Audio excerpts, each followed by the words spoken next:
ॐ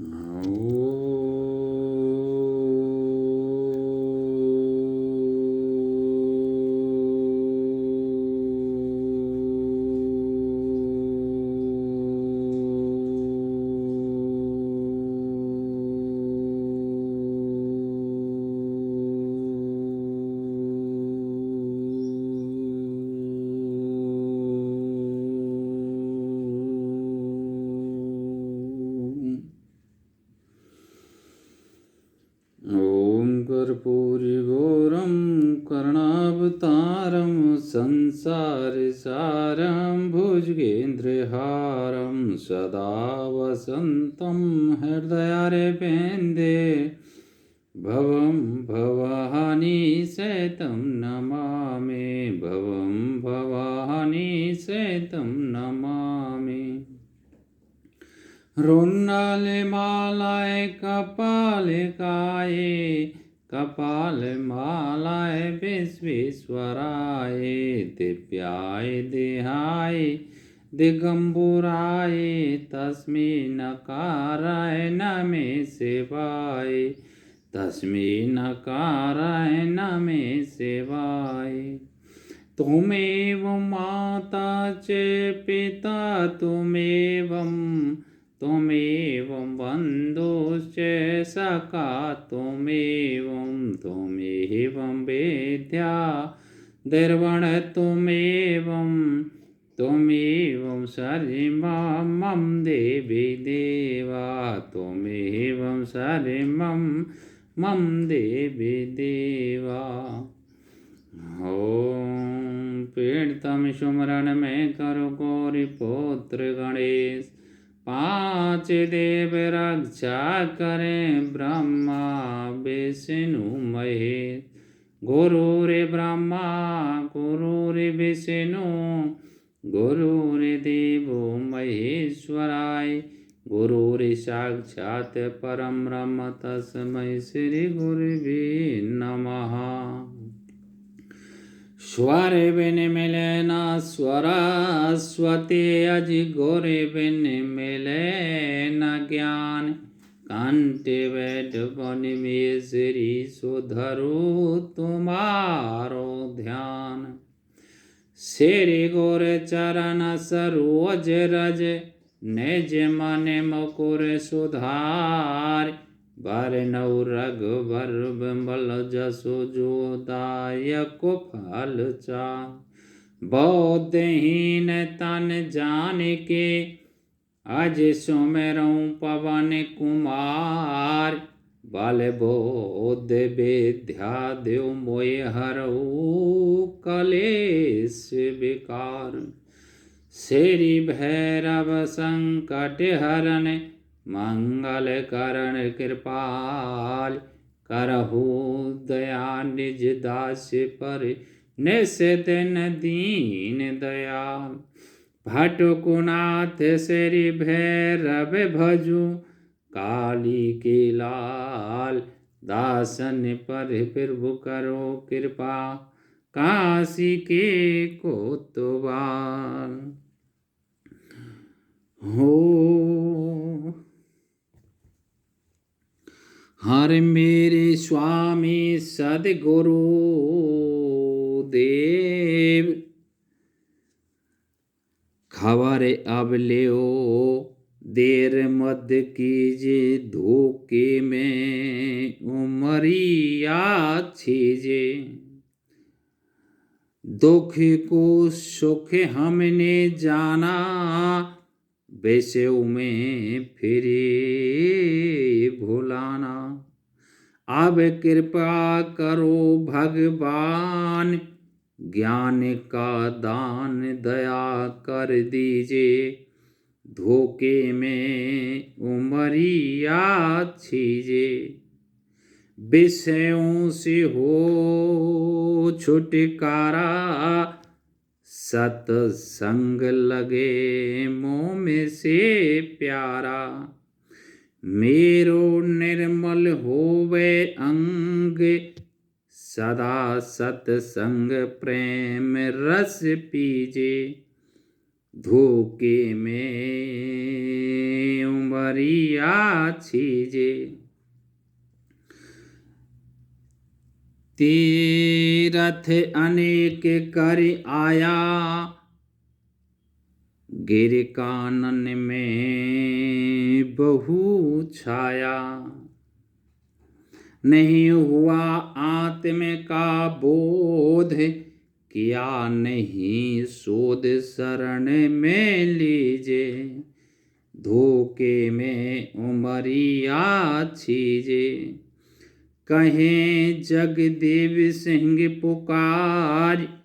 गुरु चरणों का ध्यान करो नर नारी।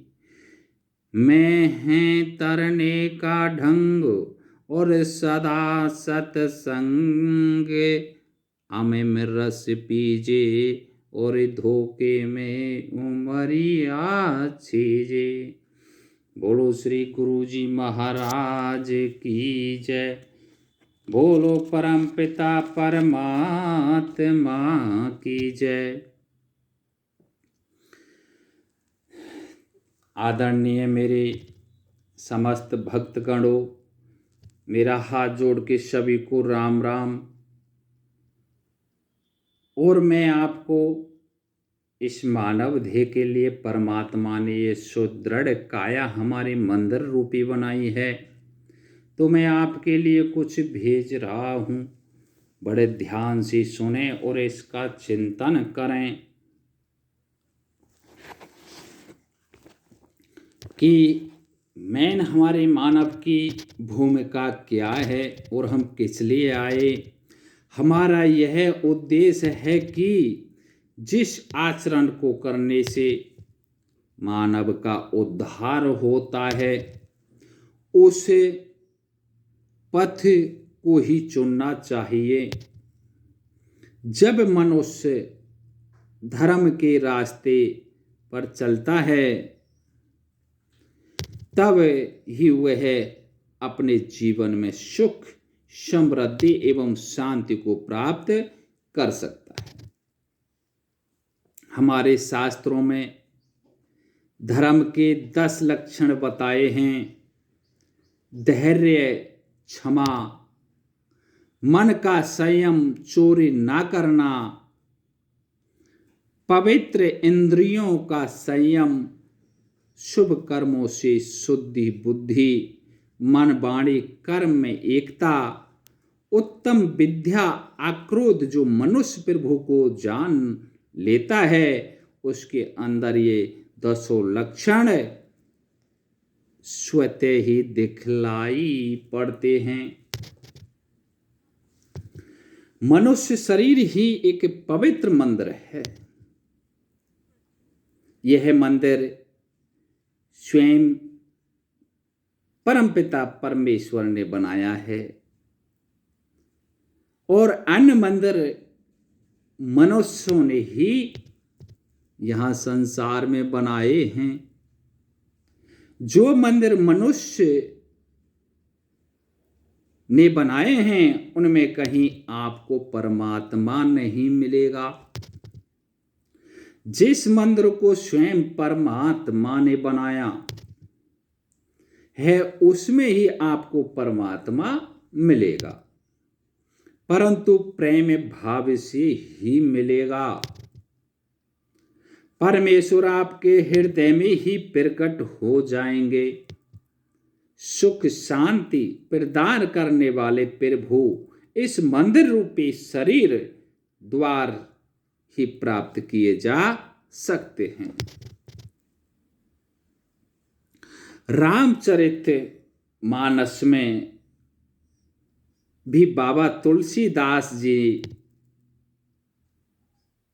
ने कहा है कि बड़े भाग्य मानस तन पावा, सुर दुर्लभ सद ग्रंथन गावा। आपके बड़े भाग्य हैं जो आपको प्रभु ने कृपा करके मनुष्य शरीर दे दिया। यह शरीर देवताओं को भी दुर्लभ है। ऐसा सारे वेद पुराण शास्त्र ग्रंथ और महापुरुषों ने कहा है। लेकिन हम मानव शरीर पाकर भी दुखी रहते हैं। तो इसका मतलब यह हुआ कि हमें जैसा गुरु चाहिए वैसा नहीं मिला,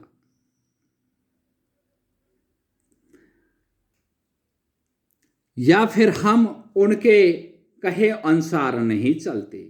नहीं तो ऐसा बताया है कि साधन धाम मोक्ष कर द्वारा, पाए न जहीं परलोके सिधारा,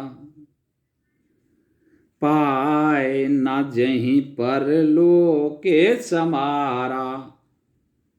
यह है मनुष्य शरीर। संसार में जितने भी साधन हैं उन सब से बढ़कर है। मनुष्य शरीर के माध्यम से सही आचरण करके मोक्ष के द्वार तक पहुंचा जा सकता है। जिसने भी मनुष्य शरीर धारण करके परमात्मा का साक्षात्कार नहीं किया उसका तो जन्म ही बेकार है। मनुष्य शरीर को पाकर कि जिसने परम धाम अर्थात जहां पर परमात्मा अपनी संपूर्ण शांति सहित विराजमान हैं कि रास्ते से जानकारी नहीं की, उसका संपूर्ण जीवन धिक्कारमय है। फिर आगे बताया है कि सो परत दुख पावही, जो इस मानव तन को पाकर के शास्त्रों में बताए अनुसार आचरण नहीं करता है, वह नाना प्रकार की विपत्तियां का सामना करता रहता है। अपनी सारी जिंदगी को यूं ही नष्ट कर देता है और वह अपनी आत्मा का हनन करने वाला होता है।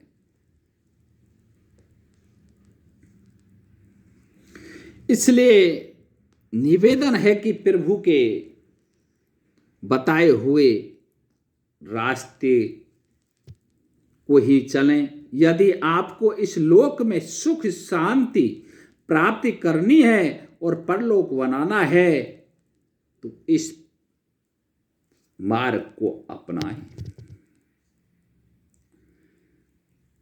इसमें बात आती है कि धर्म क्षेत्र क्या है और कुरुक्षेत्र क्या है। तो हमारा ये शरीर ही धर्म क्षेत्र है और ये शरीर ही कुरुक्षेत्र है। जब हम सद्मार्ग से चलते हैं तो यह शरीर पुण्य कर्मों के द्वारा धर्म क्षेत्र बन जाता है। यदि यह शरीर रूपी खेत में पुण्य रूपी अच्छा बीज बोया जाए तो अच्छी फसल काटेंगे, सुख शांति को प्राप्त करेंगे। जिस प्रकार महाभारत में भीष्म का एक प्रसंग आता है, जब भीष्म पिता बाणों की सैया पे सोए हुए थे तो उस समय पांडव श्री कृष्ण जी के साथ उनसे मिलने आए। तब भीष्म पिता ने कृष्ण से प्रश्न किया कि महाराज, मैंने अपने योग दृष्टि से देख लिया है कि ऐसा कोई भी पाप मेरे 100 जन्मों तक नहीं किया जिसका मुझे इतना भयंकर दंड मिले, लेकिन फिर भी मुझे इतना भयंकर कष्ट क्यों झेलना पड़ रहा है। तब कृष्ण जी बोले, भीष्म, तुम इन 100 वर्षों से आगे भी याद करो। तब भीष्म जी कहते हैं कि श्री कृष्ण जी, भीष्म को और आगे दिखाने की दृष्टि प्रदान करते हैं। तो भीष्म ने अपने 107वें जन्म में देखा कि वे उस वक्त राजा था और घोड़े पे बैठ के जा रहा था। राजसी भेष में तो एक रास्ते में सावड़, जिसको काचरोंद कहते हैं, वो रास्ते में पड़ी और भाले से उठा करके उसने फेंक दिया, क्योंकि वो घोड़े के पैरों से कुचल जाती, मर जाती। लेकिन उसने यह नहीं देखा कि वो काचरोंद कहाँ जाकर के पड़ी है, और वो जाकर के नागफनियों पर गिर गई, जहां 16 दिन में तड़प तड़प के मरी। तो उसी का दंड और भीष्म पिता को भयंकर कष्ट झेलना पड़ा। भीष्म ने दूसरा प्रश्न किया कि प्रभु, इस अपराध का दंड मुझे पहले ही क्यों नहीं मिला? तब भगवान श्री कृष्ण बोले कि उस समय तुम्हारा पुण्य प्रबल था और अन्य जन्मों में भी प्रबल होता रहा। पुण्य की खेती बहुत बढ़ गई, लेकिन इस जन्म में आकर तेरे से भयंकर पाप हो गया, तो तेरे सारे पुण्य नष्ट हो गए। वह भयंकर पाप है, एक सभा में, एक पंचायत में तेरे सामने पुत्र वधू द्रौपदी का चीर हरण हो रहा था, उसको नग्न किया जा रहा था,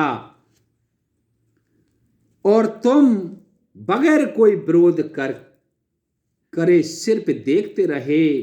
बस इस घोर पाप के कारण तेरे सारे के सारे पुण्य नष्ट हो गए और तेरा पाप उदय हो गया। अब इस कष्ट को झेल कर भी तुम मेरे धाम को जा सकते हो। यह शरीर ही धर्म क्षेत्र और कुरुक्षेत्र है, इसलिए मनुष्य को चाहिए कि वह नीति और मर्यादा के अनुसार चले।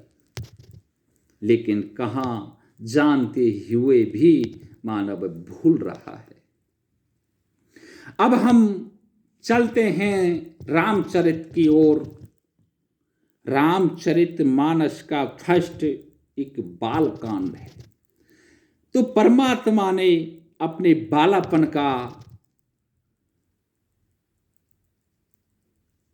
भगवान राम अपने बचपन में किस प्रकार का व्यवहार परिवार, वशिष्ठ एवं गुरु की आज्ञा का पालन करते थे और किस प्रकार विद्या अध्ययन की, उसी मर्यादा के साथ आज के मनुष्य को चलना चाहिए।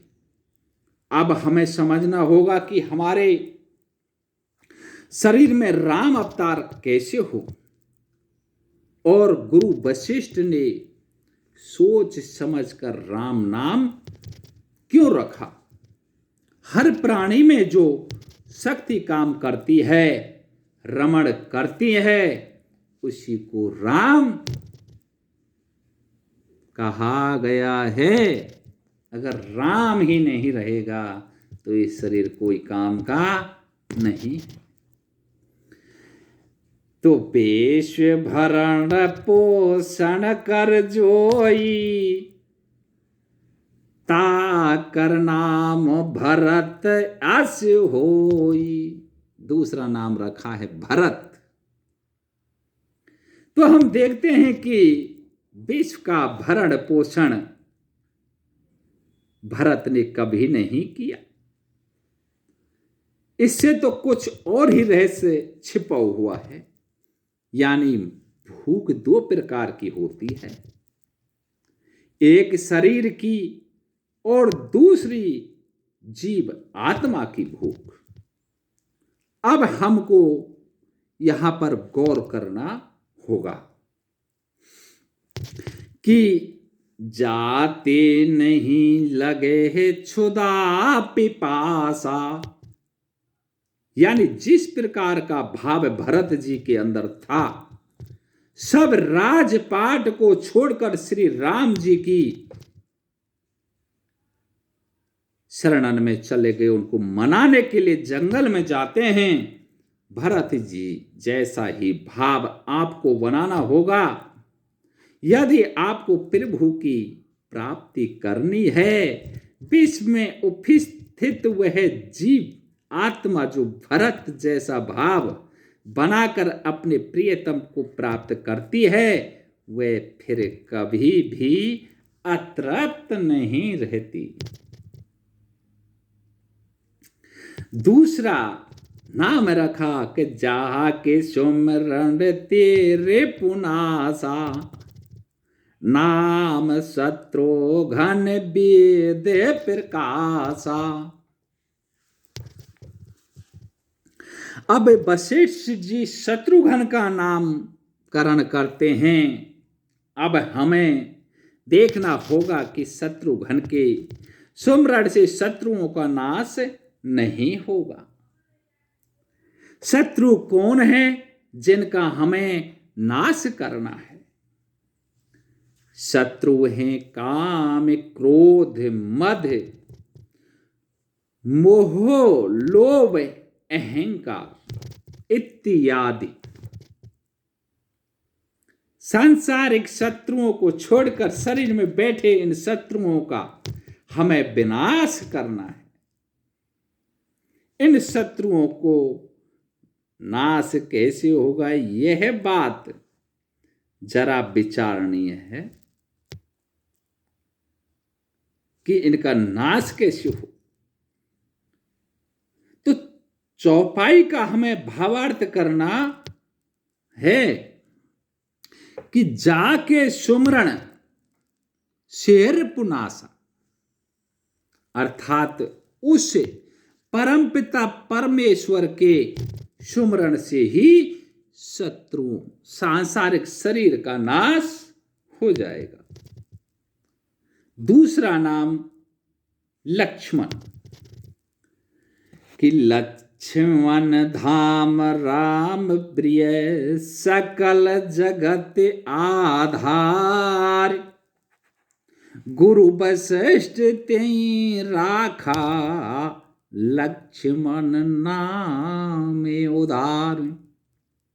जो मनुष्य लक्षणों का धाम होता है और जिसके पास भक्ति होती है, वही मानव प्रभु के लिए प्रिय होता है। शरीर से भगवान राम ने यही कहा कि महानव एक भक्ति ही करनाता। सबरी से भगवान राम ने यही कहा था कि महानव एक भक्ति ही करनाता। मनुष्य से मेरा एक ही संबंध है, वह है भक्ति। लक्ष्मण जी राम के आज्ञाकारी थे, इसलिए गुरु ने उनका नाम लक्ष्मण रखा। अब ध्यान रखने योग्य बात है कि हमें कैसे पता चलेगा कि हमारे हृदय में प्रभु प्रकट होने लग गए हैं। इसके लिए हमें हर श्वास पर राम शब्द का उच्चारण करना होगा। यदि हम हृदय भाव से प्रभु का स्मरण करते हुए भजन पर बैठेंगे तो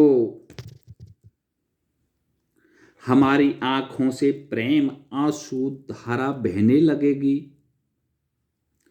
कंठ अवरुद्ध हो जाएगा, हमारे शरीर का एक एक रोम खड़ा हो जाएगा। इन लक्षणों के प्रकट होने पर समझो कि हमारा भजन आरंभ है।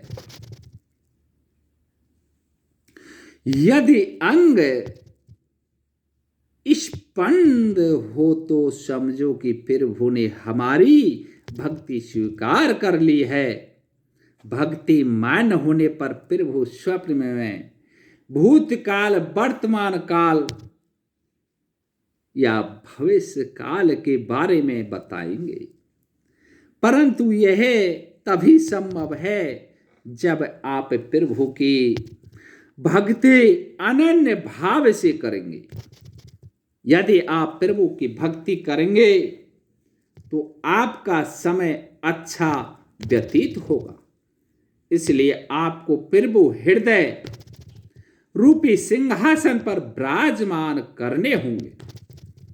यदि एकमात्र शांति प्राप्त करने का तरीका है कि प्रभु के भजन के बिना आपको संसार की वस्तुओं से शांति कदापि नहीं मिलेगी, चाहे आप लाख उपाय करें। ये वस्तुएं इस संसार तक सीमित हैं। आपका आगे साथ देने वाला कोई भी नहीं है। प्रभु चिंतन के द्वारा चित्त को शुद्ध किया जाता है। चित्त का विषयों में लगने पर आत्मा का परम पूर्णतया सत्य, अखंड ज्ञान और परम आनंद स्वरूप नष्ट हो जाता है। आज का मानव विषयों में डूबा हुआ है, इसलिए परमात्मा का प्रत्यक्ष ज्ञान नहीं होता। कि बंदौ बाल रूप सोई रामू, सब सिद्धि सुलभ जपत जिस नामू। प्रभु श्री राम के बाल रूप का स्मरण करना चाहिए, जिसके नाम सुमरण से आपको सारी सिद्धियां प्राप्त हो जाएंगी। जप का मतलब है कि आपको जो श्वास है उसमें राम नाम को इस प्रकार ढालो कि राम नाम उसमें खड़ा ही दिखे। यह अभ्यास की बात है। धीरे धीरे आपका अभ्यास सूक्ष्म हो जाएगा और आप कोई भी कार्य करते रहें, परंतु आपका जप अनंत समय तक नहीं छूटेगा। यह जप आपकी प्राण वायु में मिल जाएगा। यही मुक्ति का अति उत्तम उपाय है, जो कि हमारे पूर्व संत और महापुरुषों ने बताया गया है कि श्वास श्वास पर राम रटो, बिरथा श्वास मत खोए, पता नहीं इस श्वास का फिर आवने होए के ना होए। जीवन भर का किया हुआ अभ्यास ही पार लगाता है। इसलिए आप लोग सावधान एवं सतर्क हो जाओ और इस मानव रूपी अति उत्तम मौके को मत गमाओ। इस मौके के चले जाने पर आपको भारी पश्चाताप करना होगा। आप सभी प्रभु के पुत्र हैं, इसलिए आपको अपने पिता का स्मरण करना चाहिए। वह प्रभु संपूर्ण ब्रह्मांड के मालिक हैं। आपको समझना चाहिए कि आप इतने महान शक्तिशाली प्रभु के पुत्र होते हुए भी दीनहीन बने हुए हो। आपको जो भी चाहिए उस प्रभु से मांगो, वे सब कुछ देने में सर्व सामर्थ्य हैं। उस प्रभु के पास कोई घाटा नहीं है, परंतु आपको मांगना नहीं आता। यदि कुछ प्राप्त करना है तो उस प्रभु के हो जाओ। आपकी विनती को प्रभु स्वीकार जरूर करेंगे, जरूर करेंगे। महामुनि विश्वामित्र जी भगवान राम और लक्ष्मण को अपने यज्ञ की रखवाली के लिए लेकर गए। वहीं से तीनों जनकपुर में धनुष यज्ञ में पहुंचे तो राजा ने उनका बड़ा ही आदर और सम्मान किया। जनकपुर में जो भी स्त्री और पुरुष दोनों भाइयों को देखते तो यही अभिलाषा करते कि जानकी जी के लिए योग्य वर तो यह ही हैं। सखियां आपस में बातचीत करती हैं कि यहाँ तो बड़े बड़े भूप धनुष तोड़ने आए हैं और ये श्याम और गौर शरीर वाले दोनों भाई तो बिल्कुल ही नादान अवस्था के हैं। शिव जी का यह धनुष भी बहुत कठोर है, जो इनसे टूटने में नहीं आएगा। तब चतुर सखियां कहती हैं कि इनके अंदर तेज बहुत है, इनको आप छोटा मत समझो, हमें तो ऐसा लगता है कि ये ही धनुष को तोड़ेंगे। राजा जनक द्वारा बनाई गई यज्ञशाला में सारे भूप बैठे हुए हैं। अब भाट वृक्षावली गा रहे हैं, वो सुना रहे हैं। राजा जनक से कहा कि सतर्क हो जाओ सभी राजा, योद्धा धनुष तोड़ेंगे। तो उसी का वरण सीता करेंगी। जनक की आज्ञा पाकर सभी भूप और आज महेश करने लगे, परंतु धनुष किसी से टूटा नहीं। तो गौर शरीर श्री राम जी वहां बैठे हुए हैं। तो जनक जी ने कहा कि धिक्कार है आप सभी को कि मैंने जो धनुष का प्रण किया, आज मेरी कन्या सीता कुंवारी रहेगी। लेकिन धनुष हम हार गए।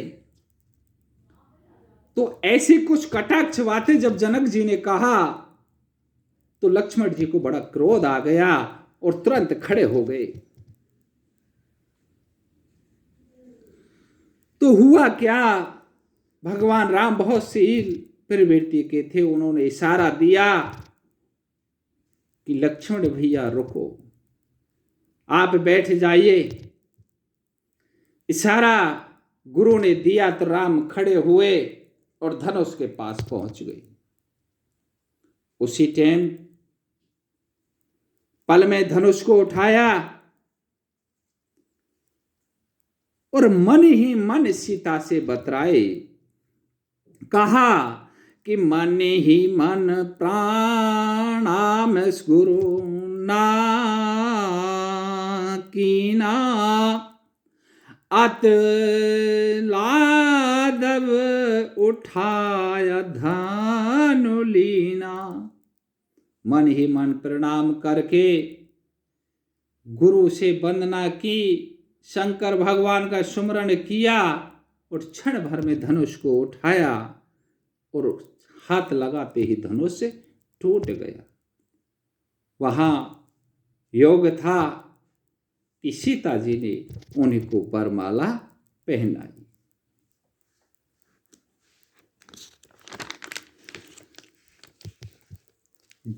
जब ये जीव इस संसार में आता है, ऐसे ही ये परमात्मा ने एक ऐसी सृष्टि को रचाया कि भगवान राम फिर सीता को लेकर के और अयोध्या में आ रहे हैं कि जब राम ब्याह घर आए, नित नय मंगल मोदी बधाए। अब हे अयोध्या कांड में आप प्रवेश हो जाते हैं एक नगरी अयोध्या स्थित स्थान पर बसी हुई है और दूसरी अयोध्या नगरी ये शरीर है। यजुर्वेद में कहा है कि यत पिंडे तत् ब्रह्मांड, यह शरीर पूरे ब्रह्मांड का प्रतीक है। एक राम अयोध्या वास, दूजा घट घट वास। प्रभु इतने शक्तिशाली एवं समर्थवान हैं कि हर जीव में निवास करते हैं। गीता जी में श्री कृष्ण जी महाराज कहते हैं कि ईश्वरः सर्वभूतानां हृदय से अर्जुन तिष्ठति। हे अर्जुन, मैं सभी भूत प्राणियों के हृदय में वास करता हूं, परंतु अज्ञान लोग मुझे कभी नहीं देख पाते, क्योंकि विकारों के कारण मैं देखने में नहीं आता। शरीर रूपी अयोध्या से जब भगवान राम निकल जाते हैं, अर्थात विकारों के कारण मनुष्य परम पिता परमेश्वर को नहीं जान पाता है कि मेरे प्रभु मेरे अंदर ही विराजमान हैं। जो जीव गलत नीति के साथ चलता है तो उसे नाना प्रकार के कष्ट भोगने पड़ते हैं।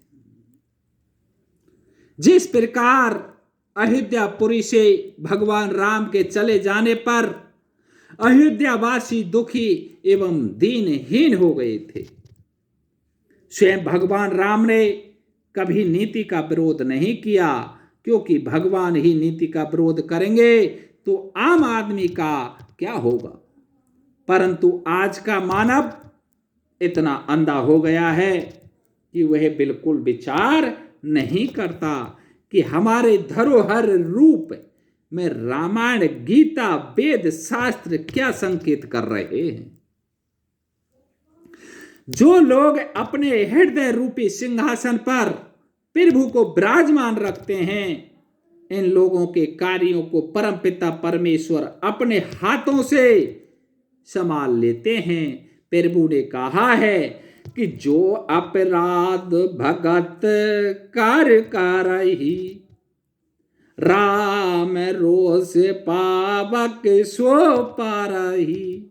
अर्थात जो कोई दुष्ट मेरे भक्त को सताता है, मैं उसे इस प्रकार जला देता हूं जिस प्रकार अग्नि से लकड़ी जल जाती है। जब प्रभु हमारा इतना ध्यान रखते हैं तो हमारी भी कर्तव्य बनता है कि हमें भी प्रभु का इतना ही स्मरण करना चाहिए और अपने आप को प्रभु के चरणों में समर्पित करके प्रभु द्वारा बताए गए रास्ते पर भी चलना चाहिए। अब है आरण्य कांड आ जाता है कि आरण्य कांड का अर्थ है कि जंगल भगवान राम अपने प्रिय भक्तों को दर्शन देने के लिए नग्न पैरों से जंगल में, जहां पर भी ऋषि मुनियों को के आश्रम बने हुए थे, वहां जाते हैं और भक्त गणों को आनंद प्रदान करते हैं। हालांकि भगवान राम संपूर्ण मान मर्यादा जानते हैं, लेकिन साधारण मानव की तरह लीला करते हुए ऋषि महर्षियों से मानव मर्यादा को पूछते।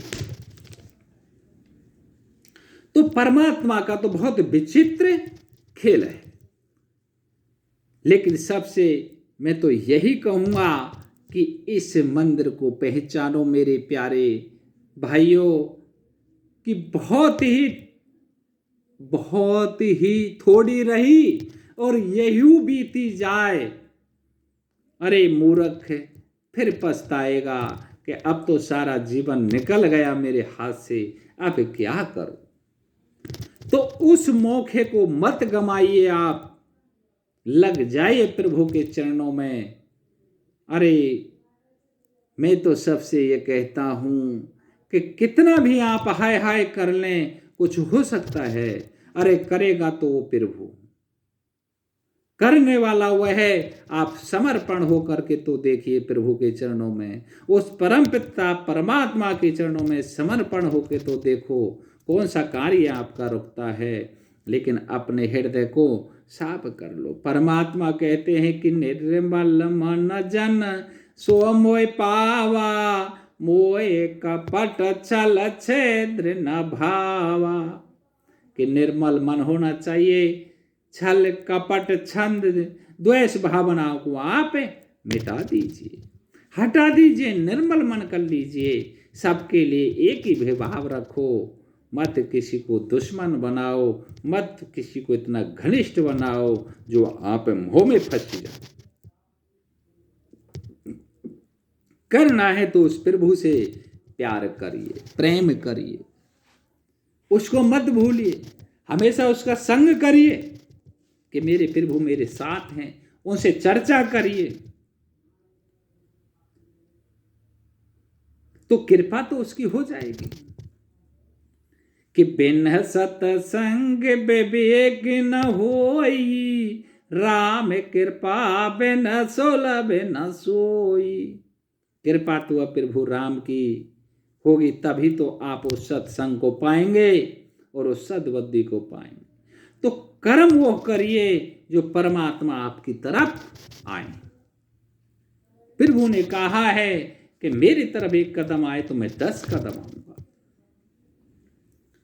तो मेरा हाथ जोड़ के सभी से यही निवेदन है। आज का मैं यहीं विश्राम करता हूं। मेरे प्यारे भाइयों, मेरे माता पिता, मेरी बहन बच्चों, मैं सभी से, संत भगवानों से जो मेरी इस वीडियो को देखें, मैं सभी से अनुरोध करता हूं कि अपनी इस मंदिर को, मानव रूपी मंदिर को पहचानो जो साक्षात परमात्मा ने बनाया है। व्यर्थ मत गमाइए इस जीवन को। जय श्री राम, जय श्री श्याम। बोलो गुरु जी महाराज की जय, बोलो भक्तों भगवान की जय, बोलो सनातन धर्म की जय, बोलो काल भैरव बाबा की जय। बोलो जय जय श्री राधे, जय जय श्री राधे, जय जय श्री राधे श्याम।